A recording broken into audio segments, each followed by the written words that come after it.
गुप्ता जी का एक विजन था कि अगर कोई बरेली की बात करे जी। आज जब बरेली की बात करते हैं तो वो एक गाना याद आता है हाँ, बरेली का झुमका। झुमका गिरा रे बरेली झुमका के गिरा बाजार। रे, जी। वो वहाँ से झुमका गिरा रे से बरेली की पहचान होती थी, झुमका की पहचान होती थी। सर का विजन था कि अगर कोई बरेली की बात करे तो फ्यूचर यूनिवर्सिटी का नाम आना। फ्यूचर यूनिवर्सिटी का नाम आना चाहिए। उनके भारत की पहली AI enable university. Oh wow! शाम को लगभग बरेली के 150 से ज्यादा पत्रकारों ने हमें कह दिया wow! How you can claim, आप How कैसे you कह can सकते हैं, कैसे कर Right, सकते हैं? आप कैसे पहले हैं और कैसे? पूरे विश्व की में परिवर्तन जो देखना चाहते हो, be the change what you want to see in the world, Yes. Right. कितनी खूबसूरत लाइन की है पढ़ी थी। जी। मैंने एक पुस्तक लिखी, वो पुस्तक पब्लिश हुई, अभी अमेजन में अवेलेबल है, आप देखिएगा। ओके। तो वो पुस्तक के माध्यम से हमने कहानी शुरू करी और हमने वो पुस्तक डिस्ट्रीब्यूट करी, अपने बुक्स को डिस्ट्रीब्यूट किया, लोगों को, अपने टीचर्स को दिया और हमने कहा ना इंडिया कॉपी दैट। यस। और आपको लगेगा गवर्नमेंट ऑफ इंडिया ने भी कॉपी किया, जी।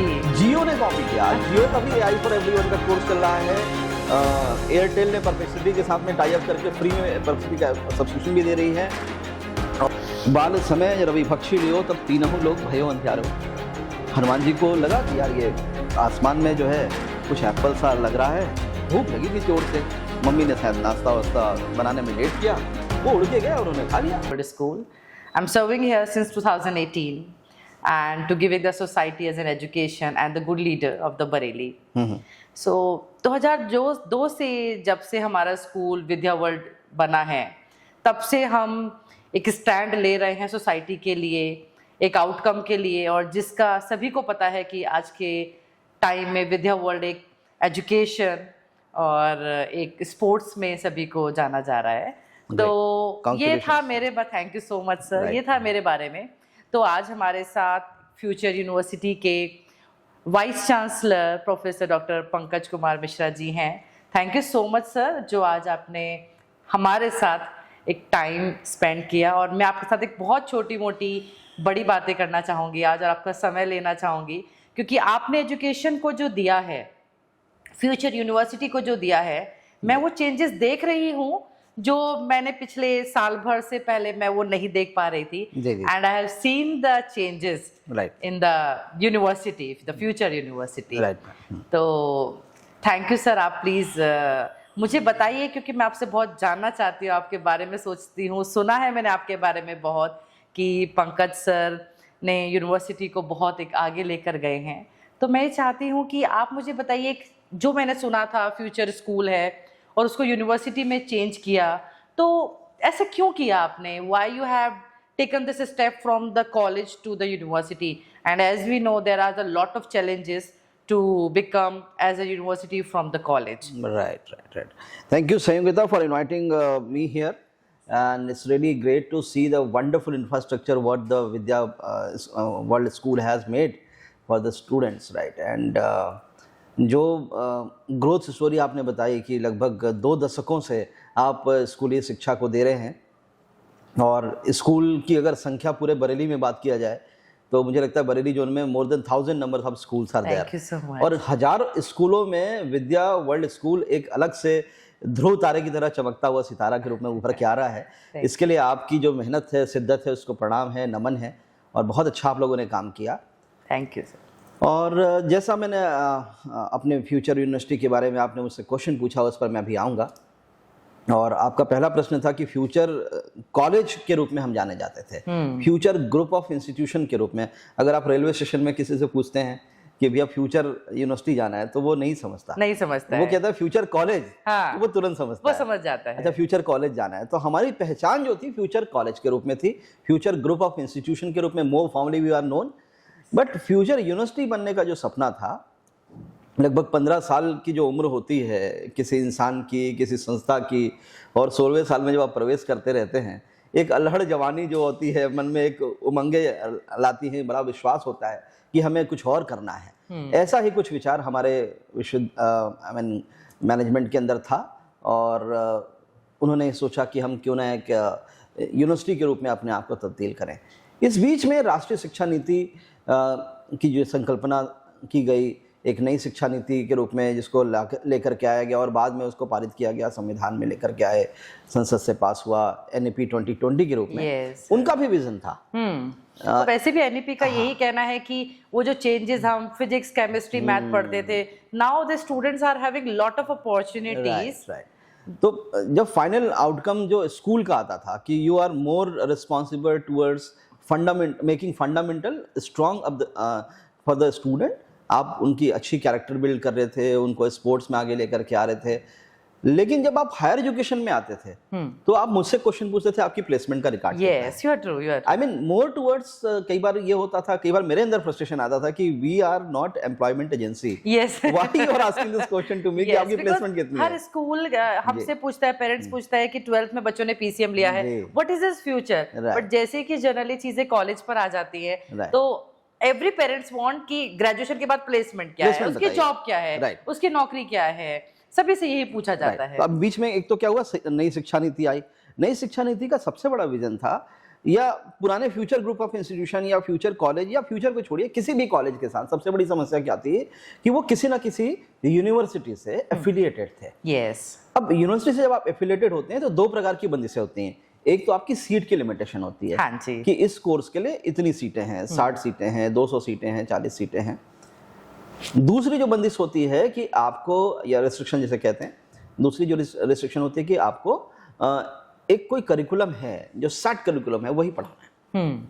अब आज के समय में भी आप मोहनजोदारो और सिंधु घाटी सभ्यता और अकबर द ग्रेट पढ़ा रहे हैं, जिसका कोई यूज नहीं, कई बार यूज नहीं है। हाँ, और बाद में जो उसका आउटपुट क्या आ रहा था, आउटकम क्या आ रहा था, स्टूडेंट जो थे वो एम्प्लॉयबल नहीं बन पाए। Employment, yes. अब इसके कारण और भी हैं, बहुत सारी चीजें हैं। आपको पता है पुरानी शिक्षा नीति, मैकाले की शिक्षा पद्धति और सब, वो कि ultimately we need to produce an employ only. तो हमें एक नौकर बनाने की हमारी जो शिक्षा प्रणाली हुआ करती थी, उसको हमने थोड़ा सा और बूस्ट अप करने के लिए, एक अपने आप में फ्रीडम पाने के लिए एक संकल्पना की कि एक यूनिवर्सिटी के रूप में फ्यूचर कॉलेज बने। और 2024 में जुलाई 2 को हमें अप्रूवल प्राप्त हुआ। हम एक फुल फ्लेज यूनिवर्सिटी के रूप में UGC से, उत्तर प्रदेश सरकार से और भारत सरकार से हमें आदेश प्राप्त हुआ, हमें सफलता प्राप्त हुई, हम एक यूनिवर्सिटी के रूप में जाने गए। जुलाई 2024 में हमने जब अपना एडमिशन साइकिल निकाला तो ऑलरेडी बहुत लेट थे, जुलाई के एडमिशन हो जाते हैं। तो first year we have completed somewhere 800 admissions. Wow, it's very big opportunity. और काफ़ी अच्छा काम किया हमारी मार्केटिंग टीम ने और हम बच्चों को डाइवर्ट कर पाए। और पिछले 1 वर्षों में फ्यूचर विश्वविद्यालय को लीड करने का अवसर मुझे मिला। पहले हमारे भी स्टूडेंट पूछते थे कि पेरेंट्स पूछते थे कि फ्यूचर, तो हम भी उसको एज ए कॉलेज ट्रीट करते थे। But now when it's become a university and as you said कि उसमें 800 the first batch is a big achievement for the university as तो पहले बैच में 800 बच्चे के आसपास से फ्यूचर यूनिवर्सिटी की यात्रा हमने प्रारंभ करी। और जुलाई में ही मेरा अपॉइंटमेंट हो गया। अगस्त से मैंने फुल फ्लेज ज्वाइन कर लिया यूनिवर्सिटी जी। और चेयरमैन साहब श्री मुकेश गुप्ता जी, उनका विजन था कि हमें कुछ अलग करना है। और इतनी सारी यूनिवर्सिटी से, भैया आप भी वही करोगे, हम भी वही करेंगे, तो फिर हम अलग कैसे दिखेंगे, अलग कैसे करेंगे, बड़ा करना है। श्री मुकेश गुप्ता जी का एक विजन था कि अगर कोई बरेली की बात करे जी, आज जब बरेली की बात करते हैं तो वो एक गाना याद आता है, हाँ, बरेली का झुमका झुमका गिरा रहे बरेली के बाजार में जी। तो वहां से झुमका गिरा रहे से बरेली की पहचान होती थी, झुमका से पहचान होती थी। सर का विजन था कि अगर कोई बरेली की बात करे तो फ्यूचर यूनिवर्सिटी का नाम आना, फ्यूचर यूनिवर्सिटी का नाम आना चाहिए। उनके इस विजन को हम लोगों ने आत्मसात किया और हम लोगों ने 1 वर्ष के अंदर जो एक्सपेरिमेंट किए, जो प्रयोग किए, जिसके बारे में अभी आप और क्वेश्चन पूछेंगे मैं बताऊंगा, और हम बने भारत की पहली AI एनेबल्ड यूनिवर्सिटी बने। Wow, India first AI enabled university का जो टर्म हमने क्वाइन किया। और श्री योगेंद्र उपाध्याय जी जो उच्च शिक्षा मंत्री हैं उत्तर प्रदेश सरकार के वर्तमान में भी, उनके कर कमलों से विश्वविद्यालय का उद्घाटन हमने 5 मार्च को ऑफिशियल इनागुरेशन किया इंडिया फर्स्ट AI एनेबल्ड 2025 में। राइट मार्च 2025 में। और इस पूरी प्रक्रिया में सेटअप करने में टाइम लगता है। और इस तरीके से तो आपको कैसे ये सोचा कि हम यहाँ पर AI लैब को इंट्रोड्यूस करें? बिकॉज जनरली जो लोग सोचते हैं वो एक नॉर्मल लैब्स में भी यूनिवर्सिटी को कर सकते हैं, but why you thought about, आपको इतना अच्छा सोच कैसे आया कि हम AI लैब को, और वो भी इंडिया की फर्स्ट आपने लैब को एज आपने ऑफिशियली अनाउंस किया, तो ये बहुत बड़ी बात है अपने आप में। तो विजन कैसे आया सर आपको? जी, एक्चुअली क्या था कि एक तो परवरिश थी ऐसी, और दूसरे ऐसे पैराडाइम से मैं निकला। पिछले 25 वर्षों से मैं हायर एजुकेशन में हूँ, और पिछले 25 वर्षों में हमने बहुत सारे एक्सपेरिमेंट देखे, बहुत सारे प्रयोग देखे एजुकेशन सिस्टम में, एजुकेशन सेक्टर्स में। और आर्टिफिशियल इंटेलिजेंस एक ऐसी टेक्नोलॉजी के रूप में विकसित हो रही थी, और वो धीरे धीरे चुपके से ही आपके हर पैराडाइम में पहुंच रही थी, जीवन के हर पहलू को वो प्रभावित कर रही थी। और कहते हैं ना, जो समय के साथ चलता है वही जो है विनर बनता है। अगर आप समय के साथ नहीं चल रहे हैं, हाँ, तो फिर आप पीछे समय आपको छोड़ देता है। हाँ, समय आपको छोड़ देता है। देयर आर एग्जाम्पल्स, अगर आप बात करें तो नोकिया के टेलीफोन्स, जहाँ उस टाइम पर एक टिकटॉक करके फोन यूज करते थे। आई रिमेम्बर जब हमारे पास आउटगोइंग के लिए भी हमें पैसे देने पड़ते थे, इनकमिंग के लिए भी देने पड़ते थे, इनकमिंग के लिए भी पैसे, हाँ सॉरी, इनकमिंग के लिए भी पैसे देने पड़ते थे। तो वो एक टाइम था। फिर आप अगर बात करें कि कोडक के कैमरे, अरे सर, मेरी बेटी, she is just 5 years old and she know how to download the games, और वो आराम से अपने गेम्स डाउनलोड करके बच्चा खेल लेता। This all about the innovations.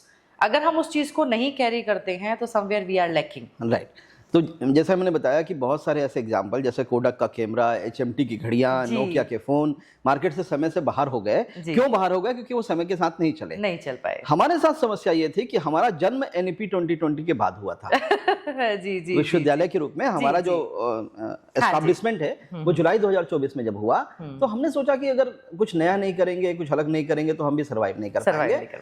और not only the matter of survival, एक जनरेशन को समझना होगा। आपने सुना जनरेशन के बारे में, बेबी ब्लूमर्स कहते हैं। yes. आप और हम बेबी ब्लूमर्स हैं। अल्फा जनरेशन, जी जनरेशन, राइट, मिलेनियल जनरेशन जो बात करते हैं। तो अभी जिन बच्चों को हम पढ़ा रहे हैं वो जी जनरेशन के बच्चे हैं। yes. और अभी जो घर में जो बच्चे आप बता रहे जिनके बारे में, वो अल्फा जनरेशन के बच्चे, अल्फा जनरेशन के हैं जी। तो ये जी जनरेशन का बच्चा है ना, उसकी कैरेक्टरिस्टिक अलग है, उसकी सोच अलग है, उसका कपड़े पहनने का तरीका, उसके चीजों को समझने का तरीका, उसका लर्निंग क्राइटेरिया, उसके आउटकम्स, उसके असेसमेंट, सब चीजें अलग हैं। और हमें उसके हिसाब से बच्चों को सोचना पड़ेगा। क्योंकि जो हम एक पहले जमाने में बच्चों से बातें करते थे, दे आर थिंकिंग एम्प्लॉयमेंट होना चाहिए, बट आज हमारे स्टूडेंट यूट्यूबर्स बन रहे हैं। It's all about that the things which they have done, the changes in their life। नए प्रकार के स्किल्स आ गए, नए प्रकार के स्किल्स आ गए हैं, जिसमें हमें हर चीजों को सोचना पड़ता है। अब आज के टाइम MEON आ गया है बरेली में, जो बरेली में पहले कभी नहीं होता था। अब ये MEON आ गया है, हमारे स्कूल में भी MEON स्टार्ट करा जा रहा है। तो ये बहुत बड़ा चेंजेस है सोसाइटी के लिए, जो हम बच्चों को देखते हुए हम उनको ले रहे हैं, और लेना भी चाहिए। नहीं, जैसे आपने अपने दादा से, अपनी दादी से, नाना से, नानी से सुना कि सुबह 4 बजे ब्रह्म मुहूर्त में उठ के पढ़ाई करना चाहिए। ये जी हमने भी किया। नहीं, आपने जी जनरेशन के बारे में सोच सकते हैं ऐसा? बिल्कुल भी नहीं, बिल्कुल। वो 4 बजे उठेगा ही नहीं, वो रात को सोएगा ही नहीं। मुझे तो ऐसा लगता है कि हमारी वो जनरेशन आ गई है जब हम रात को 1 बजे 2 बजे सोते हैं। इट्स नॉर्मल, क्योंकि वो टाइम एक चला गया जब हम कहते थे सुबह जल्दी उठने से बच्चे को याद होता है। तो हम बात करते हैं कि आर्टिफिशियल इंटेलिजेंस, जैसा आपका प्रश्न था कि उसको क्यों लेकर के आए या क्या उसके पीछे सोच थी, तो हमने बताया कि एक तो समय बदल रहा था जी। तो समय जिस रफ्तार से चल रहा है, टेक्नोलॉजी जिस रफ्तार से चल रही है, आवश्यकता है एजुकेशन इंस्टीट्यूशंस को कदम ताल करने की जी, उसके साथ चलने की। तो ये हमने सोचा कि क्यों ना हम आर्टिफिशियल इंटेलिजेंस, जो वैसे ही जीवन के हर पहलू को प्रभावित कर रही है, उसको हम अपने करिकुलम में लेकर के आए। और वहां से थॉट प्रोसेस स्टार्ट हुआ। इंडिया की पहली AI लेवल बनने की तैयारियां शुरू करी। एंड बिलीव मी मैम, आपको शेयर करते बहुत अच्छा लग रहा है कि we are really pioneer in this process. और जब हमने किया, और करने के बाद 5 मार्च को जब उसका उद्घाटन श्री योगेंद्र उपाध्याय जी, जो उच्च शिक्षा मंत्री हैं, उनके कर कमलों से जब हुआ, शाम को लगभग बरेली के 150 से ज्यादा पत्रकारों ने हमें घेर लिया। हाउ यू कैन क्लेम, आप कैसे कह सकते हैं, राइट, आप कैसे पहले हैं, और AI इनेबल्ड क्या है। सभी पत्रकारों का हमने आंसर किया।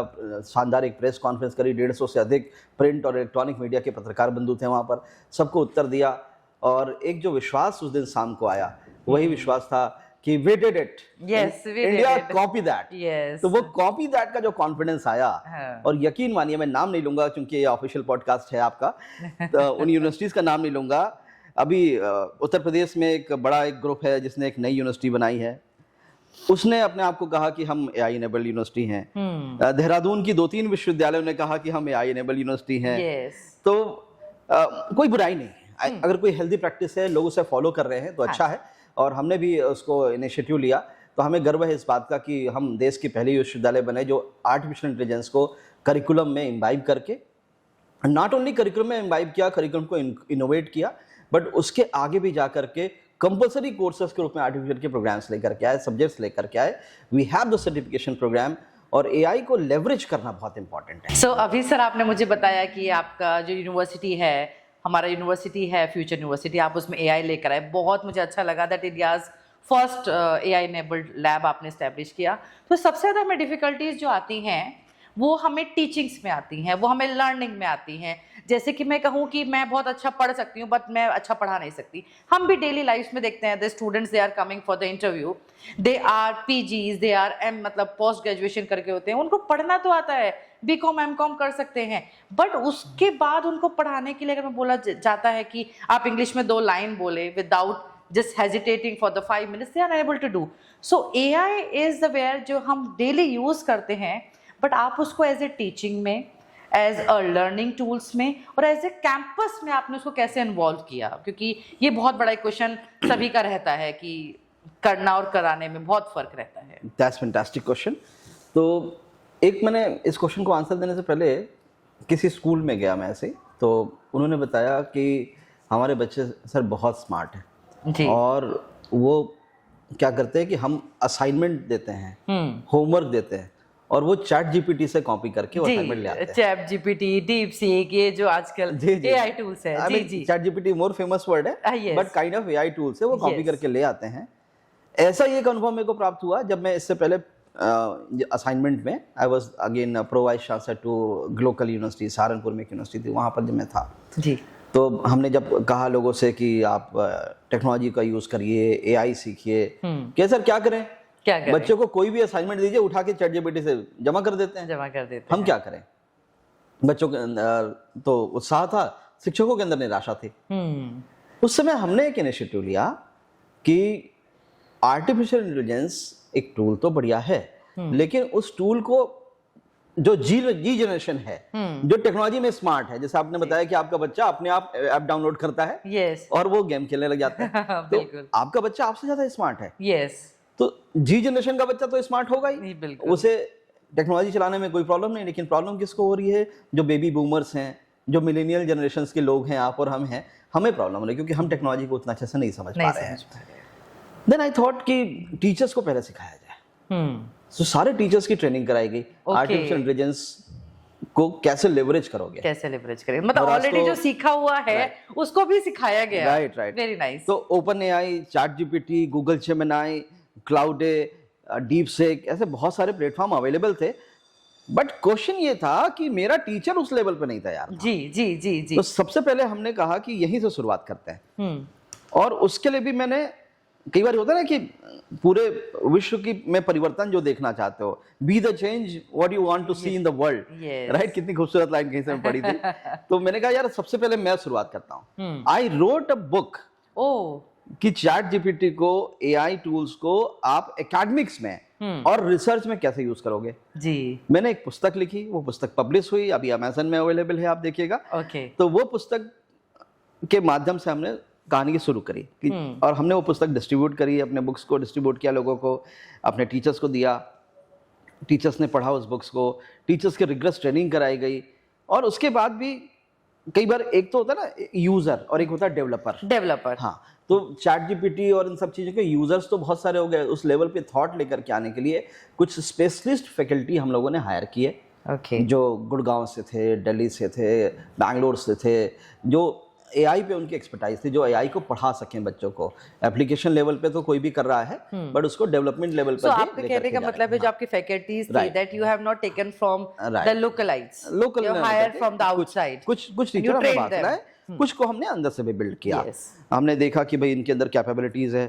जो बात होती है ना मैडम, बेसिकली 2 चीज होती है, एक तो नियत और एक कुव्वत। जी। नियत का मतलब एटीट्यूड है आपका, सीखने का, और दूसरा है कुव्वत, यानी कैपेबिलिटीज हैं आपकी कि नहीं। यस, मैं हमेशा इन 2 चीजों में समझने की कोशिश करता हूँ कि कोई भी काम करना है तो नियत है कि कुव्वत है, और कि दोनों नहीं है। अगर आपकी नियत ही नहीं है सीखने की तो कोई नहीं सिखा सकता, कोई नहीं सिखा पाएगा। और कुव्वत है कि नहीं, whether you are capable of learning something. तो we identified the capable faculties with the attitude of learning, और उनको पहले अपग्रेड किया, और धीरे से कुछ और एक्सपर्ट फैकल्टी हम लेकर के आए और धीरे धीरे करिकुलम में एक कंपलसरी सब्जेक्ट जिसका नाम था AI फॉर एवरीवन। ओके। और आपको जान के फिर अच्छा लगेगा, AI फॉर एवरीवन का जो हमने क्वाइन किया टर्म, और हमने कहा ना इंडिया कॉपी दैट। यस। और आपको लगेगा गवर्नमेंट ऑफ इंडिया ने भी कॉपी किया इसे, जी। जियो ने कॉपी किया। जियो का भी AI फॉर एवरीवन का कोर्स चल रहा है। एयरटेल ने परप्लेक्सिटी के साथ में टाई अप करके फ्री में परप्लेक्सिटी का सब्सक्रिप्शन भी दे रही है। और भारत सरकार ने, उत्तर प्रदेश सरकार ने AI फॉर एवरीवन के कोर्सेज कंपलसरी युवाओं के लिए लगाए। तो बहुत अच्छा लगा कि हमारे इंस्टीट्यूट्स को लोग और आगे बढ़ा रहे हैं। और उस दिशा में फिर हमने इस प्रकार से पहले टीचर्स अपडेट किया और फिर काम स्टार्ट किया। और करते करते आज थोड़ा सा लगता है कि हाँ जी, AI for everyone first semester में तो चल ही रहा है, फिर इससे आगे क्या? इससे आगे हमने किया, फर्स्ट सेमेस्टर में जो बच्चा आ रहा है, फर्स्ट ईयर में कह लीजिए, डे 1 से उसकी AI फॉर एवरीवन की क्लास चल रही है। ओके। अब वो उसने जितना सीखा उसको सेकंड सेमेस्टर में उपयोग किया। यस। थर्ड सेमेस्टर में जब आता है, आई मीन सेकंड ईयर में जब आता है बच्चा, क्या होता है, फर्स्ट ईयर जो होता है it's a kind of foundational course. So is the certification course is the kind of degree that which you are providing? Degree के अंदर प्रॉपर एक सर्टिफिकेट, Okay, एक this is 3 subject years or 2 years there is जो a भी आपका criteria. Course है उस जो भी प्रोग्राम है, फॉर एग्जांपल BBA कर रहे हैं, BCA कर रहे हैं, BTech कर रहे हैं 4 साल का, हाँ. उन सब के अंदर एक कंपलसरी सब्जेक्ट के रूप में पढ़ाया जाएगा आपको। Okay. Right So that everybody will use that tools. Right AI. Right right. और पहला तो आपने सीखा AI for everyone which is a kind of foundational course.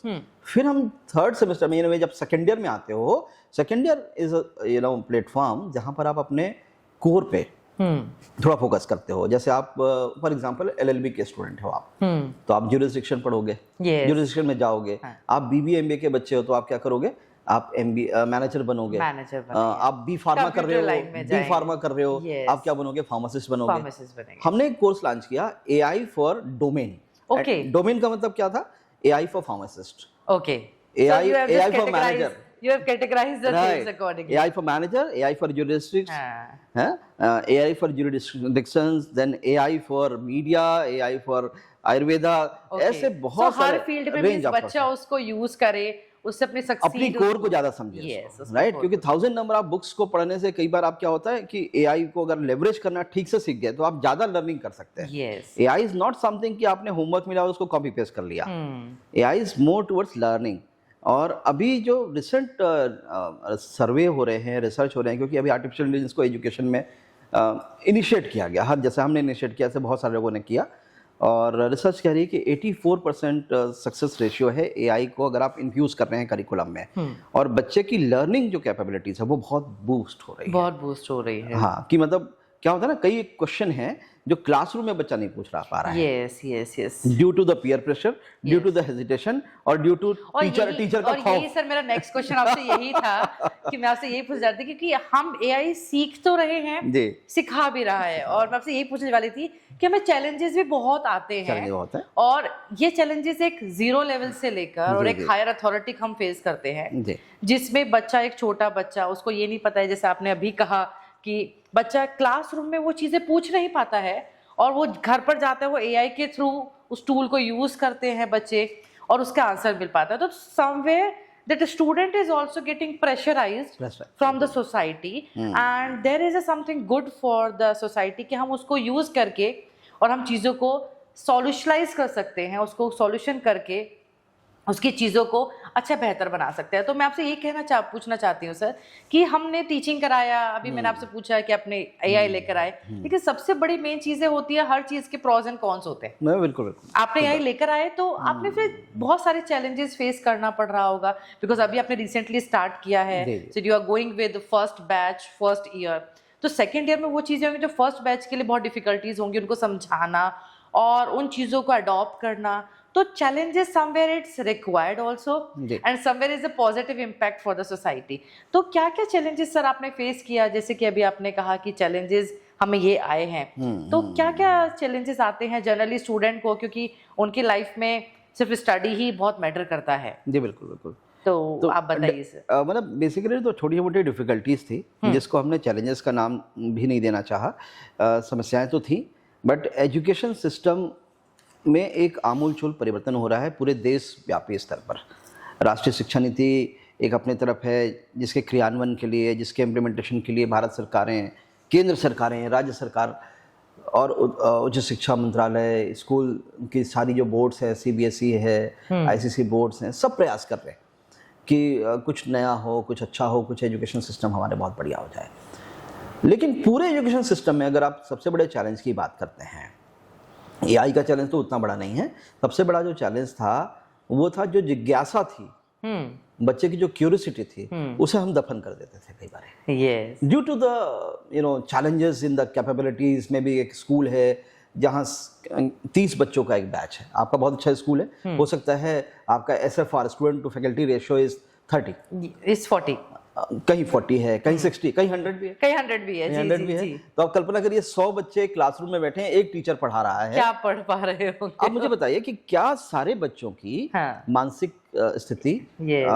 उनकी जो पारिवारिक स्थिति, उनकी बैकग्राउंड, शैक्षणिक पृष्ठभूमि सेम है? बिल्कुल भी नहीं है, क्या सब बच्चों की समझने की ताकत सेम है? बिल्कुल भी नहीं नहीं है, यही है, सही। तो हम कैसे एज्यूम कर लेते हैं हाँ। कि एक टीचर हाँ, और पूरा 60 बच्चा, 100 बच्चा, 40 उसको बच्चा पूरा बैठा- समझ में आ उसको समझा लेगा, समझा दे। और फिर नहीं समझ में आया हाँ तो शाम को आ जाना कोचिंग में। हाँ, यस समाज में एक दूसरी प्रथा भी तो है यस कि यस, मैं मैथ्स का टीचर हूँ, मैं ठीक से इसलिए भी नहीं पढ़ा रहा हूँ, क्योंकि तो आपको ट्यूशन में आएंगे। ट्यूशन भी तो लेना है। जी। और कई बार उसका और दूसरा कारण भी होता है कि शिक्षकों को भी उतनी हम तनख्वाह नहीं दे पाते हैं, तो अपने जीवन जीने के लिए, अपनी लग्जरी के लिए वो ट्यूशन करते हैं, एक्स्ट्रा मेहनत करते हैं, उसमें कोई बुराई नहीं है। हाँ, no I mean harm in this, but the question is that कि जब बच्चा एक जैसे मानसिक स्तर पे नहीं है, एक जैसा उसकी बौद्धिक क्षमता नहीं है, तो कैसे हम ये मान लेते हैं कि one teacher will help to understand everything? No, one frame fits to all is the biggest challenge in the education, either it's a school or it's a higher education.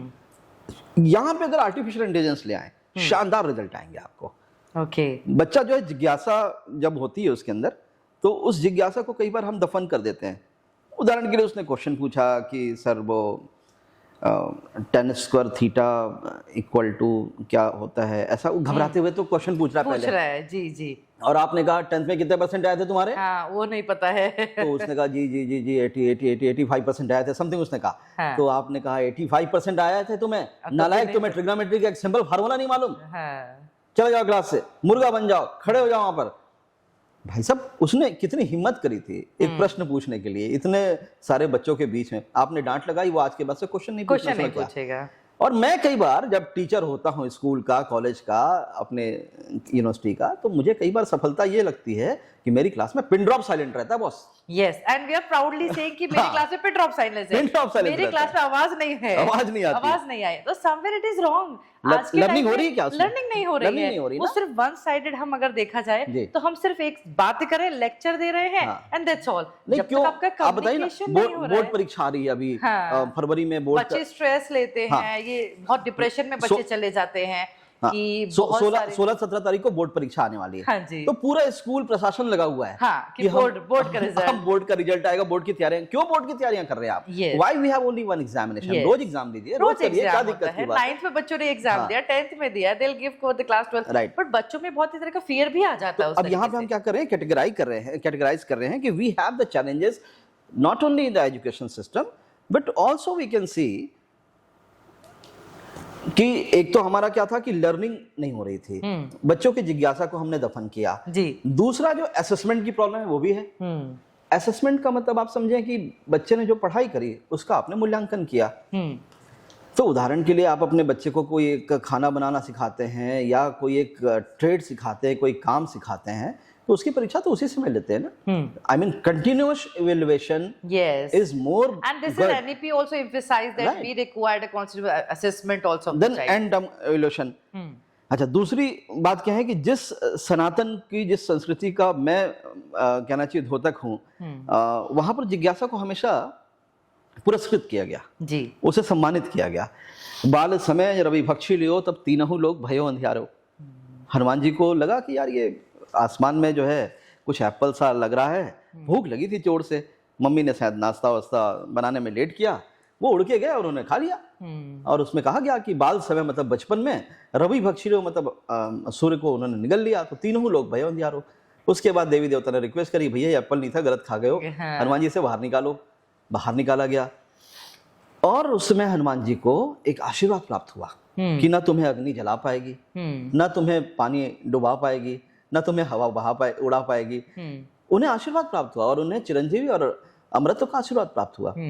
लेकिन हमारे क्लास में एक हनुमान एक क्वेश्चन पूछता है और हम क्या करते हैं? क्वेश्चन कैसे पूछा? और दूसरी बात, 40 बच्चा है, 60 बच्चा है, टीचर की भी मजबूरी है। I am not against teacher, but teacher के पास में हो सकता है कि 5 क्लासेस और हैं, 4 क्लासेस और हैं, और कई बार वो फ्रस्ट्रेशन हो रहा था। कई ऐसे प्रश्न हैं जो बच्चा जो है इस उम्र तक आते आते माँ बाप से उस क्वेश्चन को पूछने से घबराता है, बड़े भैया से क्वेश्चन को पूछने में घबराता है, दोस्त से पूछने में घबराता है, लेकिन आर्टिफिशियल इंटेलिजेंस से वो क्वेश्चन पूछ सकता है। सर मैं आपसे ये कहना चाहती हूँ कि हमें बहुत सारी चीजें लर्निंग होती है हमारी एआई के थ्रू, लेकिन उसकी क्या अपॉर्चुनिटीज है, क्या ऑब्स्टिकल्स है जो बच्चा उसको एज अपॉर्चुनिटी उससे जॉब उसको मिल सके? क्योंकि एज अ सोसाइटी हम इंडियंस हैं और सभी पेरेंट्स की एक्सपेक्टेशंस हैं कि ग्रेजुएशन बच्चे ने किया, और एज आई नो ग्रेजुएशन बेटा आपको हमने दिल्ली यूनिवर्सिटी से कराया, तो नाउ व्हाट इज नेक्स्ट, आप क्या जॉब करेंगे, क्या जॉब करेंगे, है ना? हमारे भाई से पूछा जाता है, हमारी सिस्टर से पूछा जाता है कि आपकी जॉब्स क्या हैं। तो एआई एज अ अपॉर्चुनिटीज और एज ऑब्स्टिकल्स किस लिए वैल्यूएबल है, और क्या इसकी एक्चुअली में opportunities for the long term के लिए बेनिफिशियल है? तो वहां से शुरू कर रहे थे। तो मैंने अभी पहले आपको बताया one frame fits to all was the biggest challenge, then evaluation method was the biggest challenge, curiosity को आप सेटिस्फाई नहीं कर रहे थे, वो भी एक चुनौती थी। और इतनी सारी जब चुनौतियां थी हायर स्कूल एजुकेशन में, हायर एजुकेशन में, वहां पर आर्टिफिशियल इंटेलिजेंस में, जैसा भी मैंने बताया कि क्वेश्चन पूछने में लोग घबरा रहे थे। अच्छा एक बात बताइए, स्कूलों में हम क्या तैयार कर रहे थे बच्चों को, या कॉलेज में क्या तैयारियां कर रहे थे? Right an application to district magistrate कि आपके यहाँ एग्जामिनेशन होने वाले हैं, बोर्ड का एग्जामिनेशन होने आ रहे हैं, और मोहल्ले में लाउड स्पीकर बज रहा है, तो उसको रुकवाने के लिए डिस्ट्रिक्ट मजिस्ट्रेट को एक लेटर लिखना है। हाँ, आपने एक तैयारी करी कि साइंस इज अ बून और कर्स, इस पे एक ऐसे लिखे बेटा। हाँ, यहाँ से शुरू होता था, यहाँ से शुरू होता था। तो we are preparing them for a literary skill. आज आपने मोबाइल में व्हाट्सएप ओपन करिए, व्हाट्सएप में एक मेटा का सिंबल है, उसको क्लिक करिए और उसे कहिए कि भी ये लेटर लिख, with in fraction of second वो लेटर तैयार हो जाएगा। आपको क्वेश्चन पुट करने में, टाइप करने में देरी लगेगी, और उन्होंने और भी एक्सेप्ट कर दिया, वॉइस कमांड भी एक्सेप्ट करने लगे, तो वॉइस कमांड में बोल दीजिए, वो काम करके वो एआई दे देगा। तो I mean we all have to understand, जैसे आपने कहा भी एम्प्लॉयबिलिटी की तरफ जाना है, हायर एजुकेशन का मतलब है, पेरेंट भी ये चाहता है, तो एम्प्लॉयबिलिटी की तरफ जाना है, वो सब फिर बिल्कुल ठीक है, लेकिन स्किल कहाँ है? अच्छे से अच्छा ग्रेजुएट, मैं तो आई कैन बेट यू कि आप अपने स्कूल के कोई बेस्ट टीचर को बुलवाइए और उसे कहिए कि ये लेटर ड्राफ्ट करके दे। एवरेज किसी भी को बुलाइए ना, उसे लेटर ड्राफ्ट करना आ रहा है। नहीं, हम कर रहे हैं ना, हम जब इंटरव्यू ले रहे हैं, ग्रेजुएट्स आ रहे हैं, पोस्ट ग्रेजुएट आ रहे हैं, पीएचडीज आ रहे हैं, हम उसे कह रहे हैं भाई ये लेटर ड्राफ्ट करके दिखाइए, या करके लिटरेरी स्किल बिल्कुल खत्म। और स्किल्स की भी सेट चेंज हुई। जब मैं 10वीं क्लास में था तो मुझे मेरे अंकल ने, पड़ोसी ने बताया कि बेटा वो पास में ना एक टाइपिंग की दुकान है, और फलाने वर्मा जी की टाइपिंग की दुकान है, टाइपिंग सेंटर है, वहां जाके टाइपिंग सीख लो, नौकरी लग जाएगी। मैंने कहा अच्छा जी, क्या नौकरी लगेगी? तो बोले टाइपिस्ट की नौकरी लग जाएगी। और वहां गए तो ASDF सेमिकॉमा LKJ, ASDF सेमिकॉमा LKJ 3 दिन तक किया मैं, और फिर घर वापस आ गया। मुझे समझ ही नहीं आया। हो सकता है मैं टाइपिस्ट की नौकरी के लिए नहीं बना था, वो एक अलग बात है, वो एक अलग बात है। डेस्टिनी जहां थी आपको लेके जाती है, बट क्वेश्चन इज दैट कि what was the skill set, कि right an essay, right a letter, then typing सीख लो, फिर उसके बाद आया कंप्यूटर सीख लो। बहुत अर्ली एज में मुझे समझ में आ गया था कि कंप्यूटर से नौकरी नहीं लगेगी, कंप्यूटर का कोर्स करने से नौकरी नहीं लगेगी। कंप्यूटर आपको नौकरी ढूंढने में, नॉकरी में सर्वाइव होने में आसानी तो देगा, सुविधा तो देगा, लेकिन कंप्यूटर के आधार पर आपको नौकरी नहीं लगेगी। Similar kind of perception with the AI also, कि सिर्फ एआई सीख गया और आपकी नौकरी लग जाएगी, ऐसा नहीं है। You have to pursue your main curriculum as well, और मेन करिकुलम के साथ जो स्किल सेट चेंजिंग हो रही हैं मार्केट की, उसको आपको समझने की आवश्यकता है।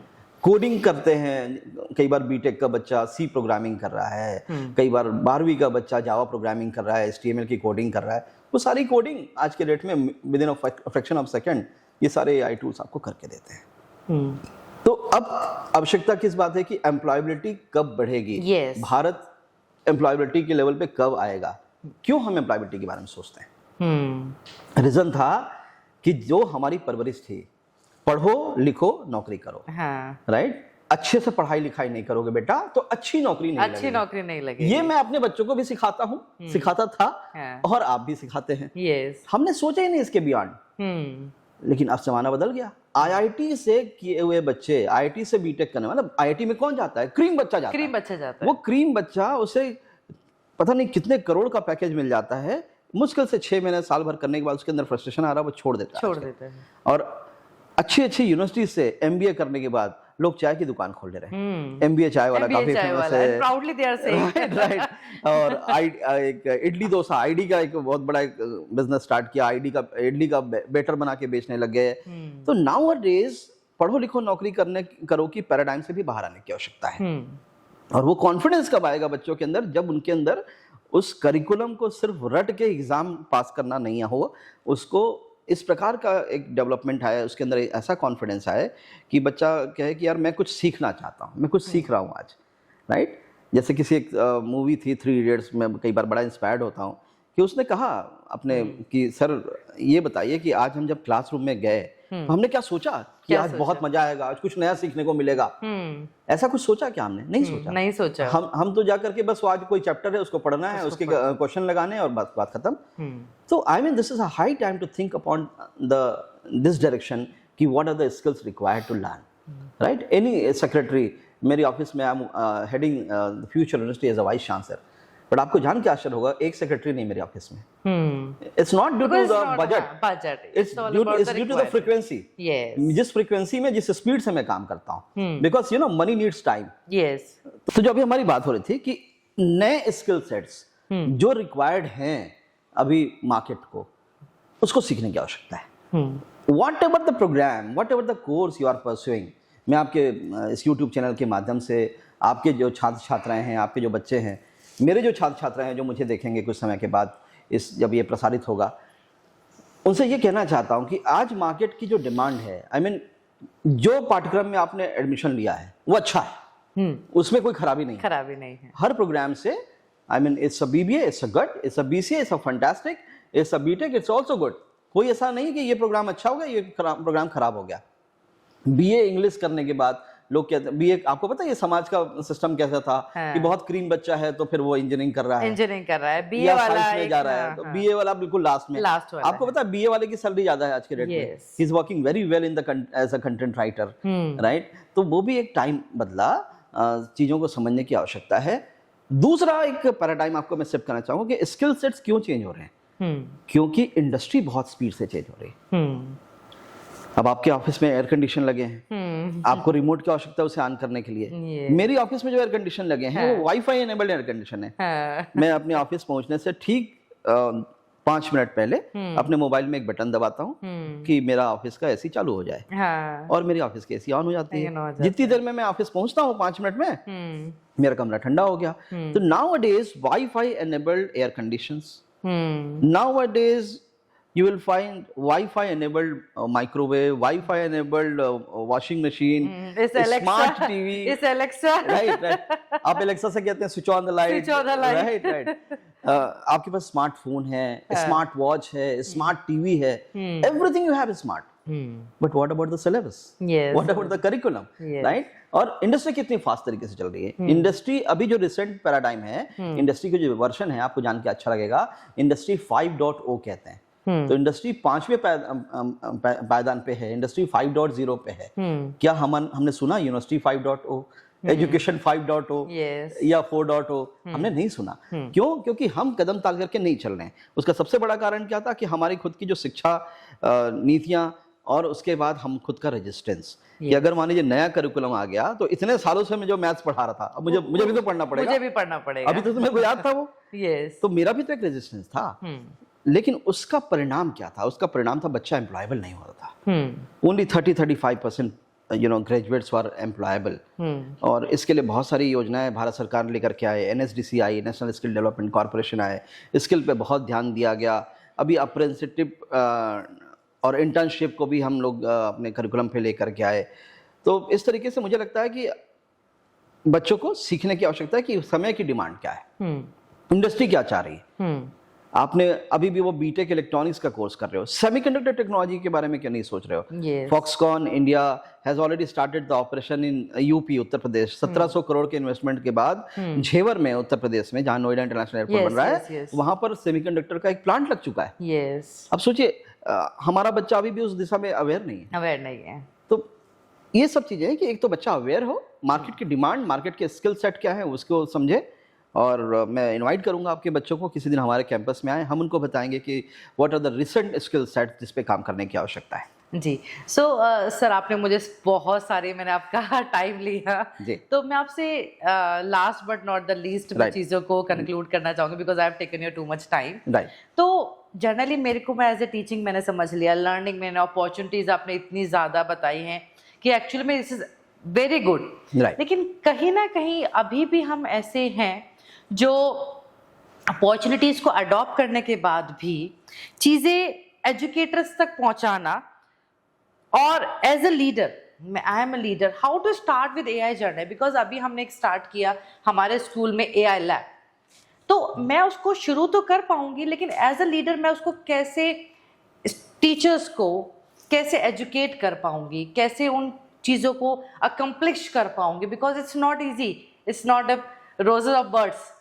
सो मैं उस चीज़ को कैसे कर पाऊंगी एआई को कि अपने स्कूल में भी मैं as a Vidya World School मैं उस चीज़ों को लेकर आऊं और एज ए सक्सेसफुल लीडर उसको इस्टेब्लिश करके चीज़ों को, बच्चों को मोटिवेट कर पाऊं। और इसमें मुझे आपका हेल्प चाहिए होगी कि as a India's first university, the future university, चीज़ों को लेकर आए। और मैं आपसे सीखना चाहती हूँ और मैं आपसे समझना भी चाहती हूँ कि आपने एआई को एज अ जो tool, as opportunities, as a learning, as a teaching जो लेकर आए हैं, वो हमारे लिए एज अ लीडर उसको कैसे उसको एकम्प्लिश किया जाए। Fantastic question. और उसका एक सालाना जवाब कि जिन्हें मंजिलों की धुन उन्हें कारवां से क्या। आप चलते जाइए, लोग मिलते जाएंगे, कारवां बनता जाएगा। आपने जो एक विज़न देखा है कि आप अपने स्कूल में भी आर्टिफिशियल इंटेलिजेंस के करिकुलम लाना चाहते हैं, वो ठीक उसी प्रकार का स्वप्न है जैसा हमने 1 साल पहले सोचा था कि हम इंडिया की पहली एआई एनेबल यूनिवर्सिटी बनेंगे। और एक इसमें आपकी मदद के लिए हम आपको बताना चाहेंगे कि we have started opinion leaders meet. Okay, हमारा एक सेगमेंट है, ऑफ कोर्स इस kind of social cause type का इवेंट है हमारा, जिसको हम आईएसआर कहते हैं, इंस्टीट्यूशनल सोशल रिस्पॉन्सिबिलिटी प्रोजेक्ट। तो आईएसआर में हम क्या करते हैं कि ओपिनियन लीडर्स मीट। तो समाज में ओपिनियन कौन बनाता है? ओके, तो डॉक्टर बनाता है, पुलिस वाला बनाता है, पत्रकार बनाते हैं, फ्रंट लीडर्स, टीचर्स बनाते हैं। तो समाज के ये सारे सब जो वर्ग के लोग हैं, इन सब को हम एक दिन के लिए हमारे कैंपस में इकट्ठा करते हैं। ओके, और पूरा दिन उनकी आवश्यकता क्या है उस पर हम काम करते हैं। ओके, अभी लास्ट कुछ 6-7 महीने पहले हम लोगों ने एक इवेंट किया ओपिनियन लीडर्स मीट के बैनर के तहत। आईएसआर इंस्टीट्यूट है फ्यूचर यूनिवर्सिटी का, उसमें हमने बरेली मंडल के अंदर 9 जिले हैं, ऐसा मुझे किसी ने बताया। तो 9 जिलों से 25-25 police officer, senior police officer, उनको बुलाया, पूरे दिन हमारे कैंपस में रहे। और एक साइबर सिक्योरिटी एक्सपर्ट को बुलाया हमने। ओके, क्योंकि एआई जो बढ़ रही है सिर्फ एजुकेटर के लिए थोड़ी ना बढ़ रही है, सभी के लिए है। वो जेब कतरों के लिए भी तो बढ़ रही है। यस, साइबर क्राइम, साइबर अपराधी जो होते हैं उनके लिए भी तो बढ़ रही है जी। और इसी कारण आपने याद होगा कि 3 महीने पहले जब फोन करते थे किसी को तो एक साउंड आता था कि अनजाने नंबरों से आए हुए नंबरों को ना उठाए, साइबर अपराधी हो सकते हैं। बस अड्डे पे एक फोटो लगती थी, जेब कतरों से सावधान। अब वो जेब कतरा वाली फोटो हटा दी गई, क्योंकि वो जेब कतरा वहां नहीं है। वो एसी रूम में बैठ करके लैपटॉप से एक लिंक भेजता है आपको, आप उस लिंक को क्लिक करते हैं और आपके अकाउंट खाली हो जाते हैं। किसी ने मुझे बताया 40,000 रुपए मेरे अकाउंट से खाली हो गए। मैंने कहा यार 40,000 नहीं खाली हुए, अच्छे से देख। बोले नहीं सर 40,000 खाली हो गए। मैं कहा 40,000 ही रहे होंगे इसलिए 40,000 खाली हुए।